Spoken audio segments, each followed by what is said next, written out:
Take a big, slow, deep breath in through your nose, okay? 1, 2, 3, 4. Now slowly exhale and push that breath and all the stress and tension out of your body. 4, 3, 2, 1. That calm you're feeling right now? That's what you get with HubSpot. Their all-on-one customer platform replaces the chaos of all those random tools you're using now with a single, powerful platform for all your teams. Get everyone on the same frequency and boost output. Take care of the tedious stuff with AI-powered tools, generate better leads for marketing, close more deals for sales, and earn more 5-star reviews for service. So don't hold your breath. Enjoy the zen that HubSpot brings to growing your business. Visit HubSpot.com to learn more today. Hey, good morning, everyone. It's Sunday, June 16th. I'm Mark Dent, and you're listening to the weekend edition of the Hustle Daily Show. I want to start today's episode with an unusual question. Do you remember when Uber launched in your city? I actually do. I was in Philadelphia, and Uber launched there in the fall of 2014. But as they did almost everywhere else, while breaking the law. That first weekend, I witnessed and reported on an Uber driver getting pulled over by the police and a local transportation authority as part of a sting operation. This sting operation literally included police on horseback. That whole image kind of made it seem like the police and the local authorities were out of touch. And then Uber, meanwhile, this startup, seemed like the cool new thing. Uber used that reputation to launch everywhere across the country, evade many legal consequences, and become a juggernaut. A decade later, the company has somewhere around 100 million monthly active users and announced in February that 2023 had been its first profitable year. So with Uber on firm ground for arguably the first time in its history, I wanted to look back at the chaotic way in which it got here and what it means for how ride sharing and other technologies impact America and cities across the world going forward. So to talk about this, we brought in Katie Wells. She's a researcher at Georgetown University and the author of Disrupting D.C, The Rise of Uber and Fall of the City. Katie, thank you so much for joining me. Great to be here, Mark. So the first thing I wanted to ask you is, when we look back, 10 to 15 years ago, before Uber was on the scene, compared to today, what are a couple of the main ways that Uber has reshaped our cities, our transportation culture, and what Americans kind of expect from those two things? Yeah, that's a great question. Uber has really changed the way we think about urban life.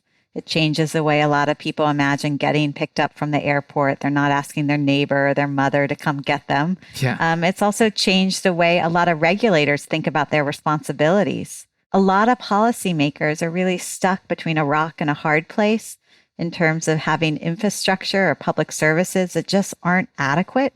They don't have the funding or the political will to develop, something better. So a lot of policymakers, as we're seeing, this month play out in the US, are willing to make compromises with these Silicon Valley behemoths, which I think is really dangerous as we think about the future. Right. Because these companies are not accountable and they're doing really nefarious things. I want to get to, talking about some of the things that are going on with Uber this very month a little bit later. But first, to go back to, I was just telling that story about Philadelphia, and you're obviously based in Washington, D.C. And, the book that you co-wrote really focused on Washington, D.C.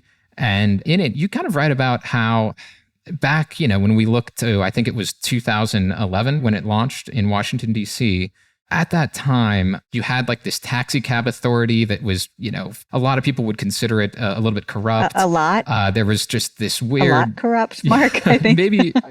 Maybe everybody. But it just seemed very outdated. And there was kind of this fear in Washington, D.C., as well as other cities, that they didn't want to be anti-innovation. Could you kind of tell me about what cities were like at this time and how Uber's promises kind of fit into that landscape? Yeah, absolutely. This, as we remember, is a moment right after the Great Recession. Mm-hmm. And so there's huge swaths of people that are newly unemployed or underemployed. And policymakers are really trying to make cities look like they're back to work and that things are going to be okay. And a lot of the transit systems are underfunded. Chauffeur services had been deregulated and terribly inadequate or racist or ableist, all kinds of problems that were well documented. And so Silicon Valley came in with a shiny app, and it looked like a solution to a lot of people. And for some people, it was. The problem is it just has really hidden costs.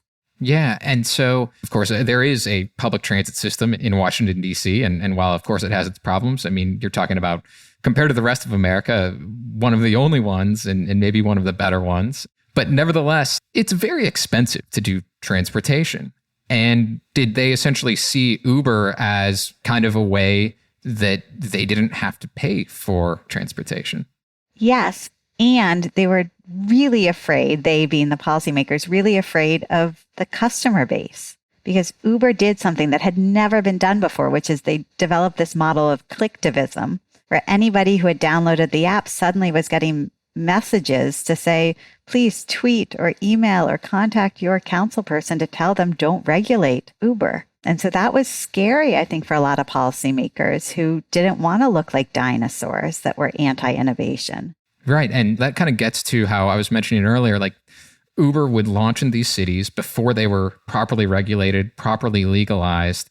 You were saying like that had never really been done before. Is that basically a brand new playbook for almost any company? Well, the playbook of entering illegally was not new, but the playbook of entering illegally and getting the population, the customer base, to then lobby on their behalf through the phone, that was a new piece. And so when people talk about Uber as a disruption, I often think, well, okay, it's disruptive, but it disrupted governance, disrupted the way government happens, less so the way technology is deployed on our phones. Yeah. And so it kind of led to something that you read about in the book called rider revolt. And there was particularly something when DC did kind of try to do some regulations with Uber, there was like a price minimum that was suggested. And I'm curious, what exactly would the price minimum have done, and what kind of was the rider revolt that kind of led to its downfall? Yeah, that's great. So in 2012, the DC Council was struggling with a question that many cities continue to struggle with, which is, should we regulate these things? And if so, how much? And DC posed a number of possibilities in a proposed bill. One was, as you said, a price minimum, which was a way to try to protect the local taxi industry. A second thing was disability rights requirements. So saying, hey, Uber's fleet must adhere to the American Disabilities Act, which of course it does not do now. And there was also some provisions about insurance coverage and data sharing. And Uber, in a campaign that this was awful, Mark, they called it Operation Rolling Thunder, right? As like a terrible reference to the US bombing campaign in Vietnam. Uber asked all of its customers in DC to tweet at the council to have them undo not just the price minimum, but the requirement that its services be accessible to riders with disabilities. And the riders won. They got what they wanted. Yeah. And to this day, DC ride-hail companies, all they have to do is submit a letter of intent to increase accessibility. They don't actually have to provide a single accessible ride. Yeah. And so there was a lot of pressure, like you were saying there, with riders who were writing to councilmen, they were tweeting at them, et cetera. And so that, certainly I think played into the acceptance, if you will, of Uber by those governments. But when you do think back to 10 plus years ago, Uber was it was very popular. Like people really, really wanted it. Why do you think it was that it was able to get so much quick popularity among people, which would then, lead them to engage in things like clicktivism and, sending a bunch of tweets and things like that? I mean, Mark, it was so satisfying. This idea of a blue dot coming towards you on your phone, this idea that you could order a chauffeur service for $3, $4, right? What we have to keep in mind is it wasn't just the availability of these chauffeurs, these taxi drivers, who are now Uber drivers, but it was also the huge amounts of venture capital that was deflating the price of these services for riders. So it was exciting, right? A lot of people that, would compare whether or not it was cheaper to take metro or public transit or take an Uber. So it wasn't just sort of the availability of all these new chauffeur drivers. It was also the price at which that service was being made available. Yeah. And I'll even bring up another anecdote from my time when I was covering a lot of Uber and transportation in Philadelphia, is that there was just such this vibe that, you didn't really recognize it at the time, but looking back, where everyone was so excited about Uber and people didn't really like cabs for a lot of reasons, and many of them good because they did engage in some corrupt practices. For instance, in Philadelphia, they were legally obligated to take credit cards, but I mean, there were a lot of drivers who would not. That's just how things went. So I was looking back at some of the old articles I was even writing about Uber. I said that this was a sad portrait of old Philadelphia, the bureaucracy attempting to take down a new technology using a hooved animal most cities had discarded decades ago. And the mayor at the time in Philadelphia, he was tweeting his support for UberX, even though it was illegal at the time. Obviously, there was a lot of other council people. There was people in Pennsylvania state politics who were trying to get it to be legalized. To me, it's just kind of fascinating to just see how Uber was able to really kind of portray itself as like a white knight almost. Well, $31 billion will do it for you, right? Yeah. I mean, to have $31 billion over a decade to spend and lose. And, many of us could become white knights with that kind of money. Yeah. Regardless of our negative effects. And the thing is, when we think back to a decade ago, what's really hard for me as an empiricist, like a researcher by nature, is that a lot of the questions we had about, will this be good? And who will this help? And how can we make this work? Those questions became impossible to answer because Uber refused to show any of its cars or let anybody evaluate its effects. Yeah. And when we do now look at Uber many years later and with a lot of control in the transportation market, what are some of the effects of it, positive and negative? I mean, the positive, right, is that it's helped a lot of people make ends meet. The downside is it's also hurt many, many workers, let alone the public. And I can say how it's hurt workers, right? We know these are exploitative. We know many workers end up taking on debt. These are dangerous jobs. They end up being assaulted physically or verbally, sexually harassed. In our study that led to the book, we followed 40 DC area Uber drivers as they moved on and off the app. And the stories that they shared with us through COVID, right, about how this app worked for them and also how it often very much didn't, is quite humbling. These are precarious jobs where workers don't often even make minimum wage.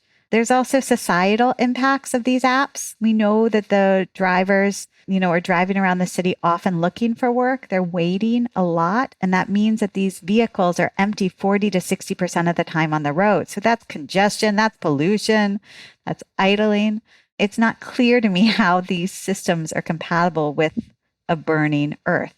Right. And yet in most cities, Uber has become almost a default option for a lot of people, especially if they don't have a car. But if they do, and maybe they want to go to the airport or they want to go downtown or they want to party or something like that, then their only option is Uber or maybe Lyft. And I wonder, have any cities been able to kind of do anything about that? Have any of them kind of realized that maybe it was a mistake to be so accepting of Uber and not having that strong of regulations against them? And can they do anything about it now? I really do think we are in a moment of reckoning, a techlash. I think there's a number of cities and states in the US and especially abroad that are reevaluating their relationship with these companies, and especially in light of climate change. So we have states like New Jersey that has already recouped $100 million in unpaid taxes from these companies over the course of 4 years.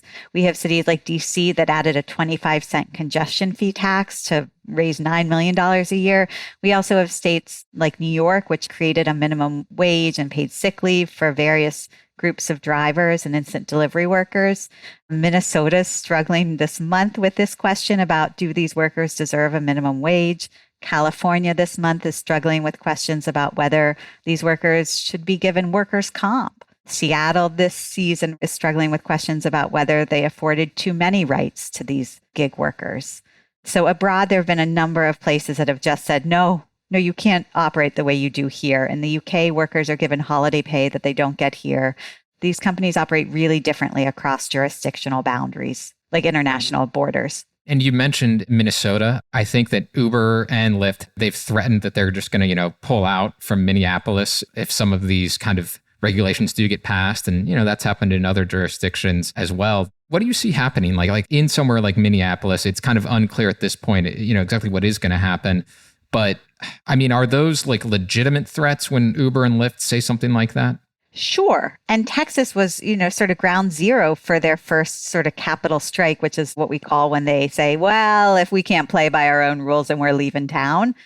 And they did. And what they developed in Texas and what they're doing in Minnesota is something called state preemption, where they're trying to preempt the power of a city telling the city, no, you can't set rules here. We're going to go to the state house and overrule your nonsense. So that's what's playing out right now in Minnesota, is that the city of Minneapolis had the audacity, let's say, to set a minimum wage for workers. And Uber and Lyft are now creating a compromise with the state of Minnesota, their legislature, to undo that or alter it. And what I really worry about and what I'm going to watch carefully is the extent to which any compromise that comes out limits the ability of Minneapolis to, let's say, collect data about these services, tax them in the future, or even, let's say, increase minimum wages. So yeah, with the state preemption and like you said, it's potentially going to happen in Minnesota. It did happen in Texas. Is there really anything cities can legitimately do when there could just be, for instance, like a state government decides to do that? Has there actually been successful regulation that's sort of like changed the way Uber operates in a city that hasn't gotten preempted? So that's a great question. Yes, there have been few places that have not been preempted, and there has been successful legislation in Seattle and New York City and a number of places. However, 34 states now are subject to this state preemption system. And so is there anything cities can do to prevent that? I mean, that's a great question. Yeah. And I'm curious also, like, has Uber, the way that it built its power and, kind of went into the markets, even though they weren't legalized yet. And then they kind of built up this sort of like strong consumer base that would fight for them. Have other companies tried the same thing that you're aware of? Have they sort of set any type of precedent? I think that they are setting a precedent for how delivery work is happening in terms of sort of regulatory battles. I'm also a little bit worried about and watching what's happening with care work, app-based nurses, and how those companies are trying to sort of get ahead of any kind of local regulation that might afford app-based nurses, let's say workers' comp. But I would also say historically, if we look back to think about, let's say, the way railroads or the internet were developed out in California, we've seen this kind of company behavior before. It's not new. It's just, supersized. Yeah. And it's interesting because all those years ago, 10, 12 years ago, people, they really liked Uber. I mean, I was one of them and I still use it. Sure. And I do so typically with great reluctance because it's expensive. It's gotten a lot pricier than it was. The availability, at least where I live, has gone down quite a bit. And it just doesn't seem like it's as quality of a service that it used to be. And I think many people would agree with that. I'm curious what you think its future is, given that it's sort of in a weird situation where, like we said earlier, it was profitable for the first time last year. Yet in many ways, people have kind of gotten tired of it. And yet it's also kind of the only choice. When you think about, to get to the airport, super shuttle's not really there anymore. Cabs are not as ubiquitous as they were, particularly in mid-sized cities. So where do you see Uber going from here? Yeah, that's a great question. And if we think about super shuttle or we think about chauffeur services, right, there are ways in which municipalities abroad in other countries have reimagined transportation, where they've invested in those things and made them municipal services. There is a way in which I fantasize about the future that involves municipal services, again, so that we're not reliant on a Silicon Valley company that preys on workers as well as sort of hides, its real costs to riders. But I think one of the things that's really hard as I think about the future is that the reality is we have such a broken urban infrastructure that has sort of given ground to Uber's rise, that it will take such a stronger counter vision of what life should look like without it here to sort of address those problems. Let me put it this way. Mm-hmm. What Uber offers, and platform companies generally, is they offer an amazing solution to the problems of contemporary life, whether it's atomization and isolation or underemployment or poor transit solutions.